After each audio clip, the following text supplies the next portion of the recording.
बात मैं बताना चाहता हूं, सरकार को क्या करना वो बोलना सरल है, समाज को क्या करना बोलना सरल है, संघ को क्या करना बोलना सरल है, मगर तुम्हें खुद को परिवार के बीच में क्या करना कोई समझ नहीं तुम्हारे पास। करके तो दिखाओ।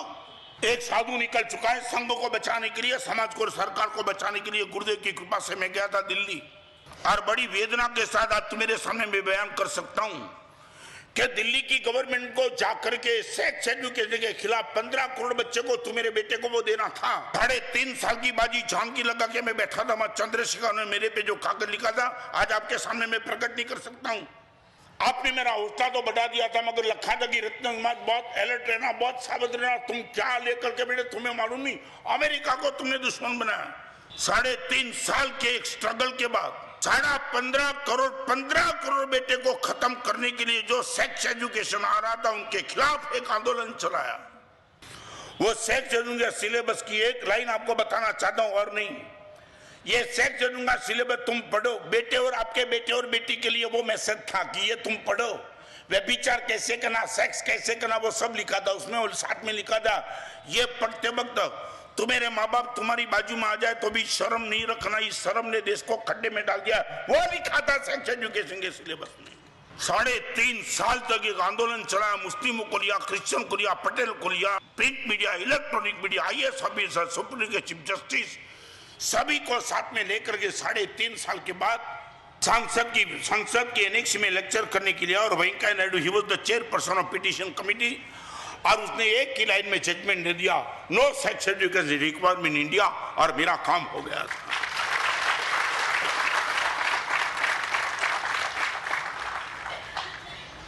और अभी तुम ताली बजाते हो, मजाक मत करना।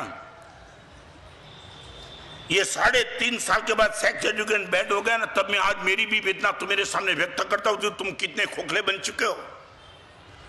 जब पहली बार रिपोर्ट आ गया संसद के एनेक्स में सेक्स एजुकेशन बैन हो गया, मैं गुरुदेव के फोटो के सामने प्रदक्षिणा करके रो रहा था।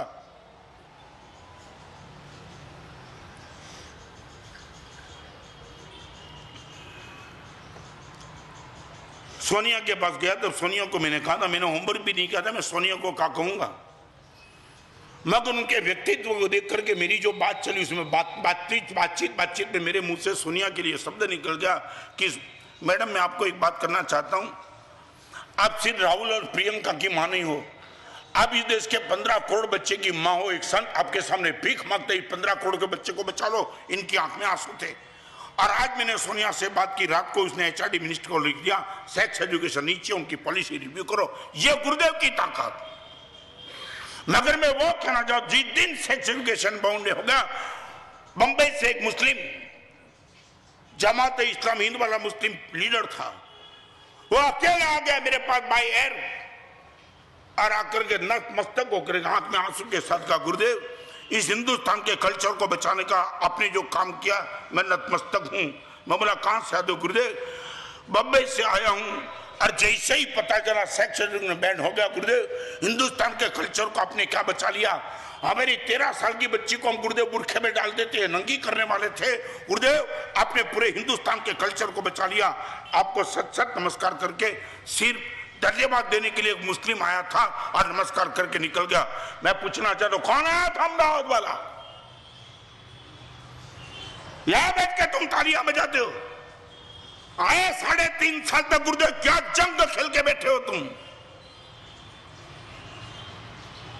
मैं आपका आदर और कदर की भूख लेकर के नहीं बैठा हूं, मगर तुम्हारी रिस्पॉन्सिबिलिटी क्या थी? एक और चंद्रशेखर के पत्र ने मुझे बचा दिया, कच्छाधिपति पत्र ने बचा दिया, हेमचंद्र समाज, गुणरत्न समाज, जैन सेन समाज, हेमभूषण समाज, सभी के मेरे पे पत्र दे, रत्न जम के लड़ लेना, हम सब आपके साथ है। तुम कौन आए थे? आज मेरे हर साधु बोलते गुरुदेव फिर से चलो दिल्ली, और मैं भी सोचता हूं दिल्ली जाकर के उस बदलाव और भी ला करके पूरे हिंदुस्तान को बचा लूं। जब तक खून में बूंद है भगवान के शासन का ऋण है, मैं ऋण मुक्त होना चाहता हूं।